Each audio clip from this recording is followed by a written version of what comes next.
اس حد تک بد سے بدتر ہو چکے ہیں، آپ یقین کرے یا نہ کرے، میں دنیا بھر میں گھومتا ہوں، دنیا بھر کے سوالات آتے ہیں، یقین کرے نہ کرے 5 اور 6 سال کے لڑکے اور لڑکیاں پورنوگرافی ایڈکٹ ہو رہے ہیں۔ پورنوگرافی سمجھے نا، فحش، گندگی۔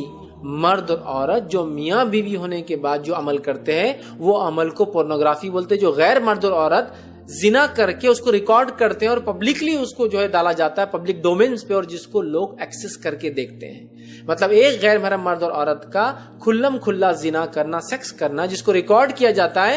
6 اور 5 سال کے ہمارے مرد اور بچے، لڑکے اور لڑکیاں پورنوگرافی ایڈکٹ ہو چکے ہیں۔ اب ان سے کیا پاک باز، پاک دامن، با حیا رہنے کی امید ہے؟ تو پھر کیسے نہیں ہوگا جو حالات گزر رہے ہیں۔ اور آپ کو کیا میں بتاؤں کہ آپ کو پتا ہے پیرو کے اندر ایک لڑکی ہے، 6 سال کی ہے، سب سے چھوٹی ماں ہے دنیا کی، 6 ایئر کی لڑکی ہے جس کو اولاد ہوئی۔ معلوم ہے آپ کو؟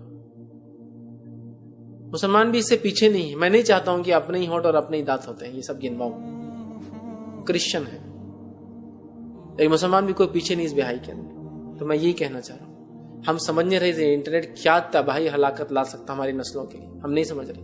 ہمارے نوجوانوں کی جوانیاں برباد ہو رہی ہیں، بہت سے نوجوان نکاح نہیں کر پاتے ہیں۔ نکاح نہیں کرنے کی یہ وجہ نہیں ہے کہ ان کو لڑکی نہیں مل رہی، انٹرنیٹ ایڈکشن نے ان کی زندگیاں ویسی برباد کر چکی ہے، اب شادی کے بعد اس لائق ہی نہیں ہے کہ وہ کچھ کر سکے۔ بہت سارے لوگ بولیں گے ارے فیض بھائی کیا بات کر رہی ہے، نہیں اورنگ آباد میں، اور الحمدللہ آپ شاید ان حالات سے واقف نہیں ہیں۔ میں اس دنیا سے تعلق رکھتا ہوں جس دنیا میں ہر چیز میں دیکھتا ہوں، چھوٹے سے چھوٹے قریے سے لے کر بڑے سے بڑے میٹرو سٹیز میں میرا آنا جانا ہے۔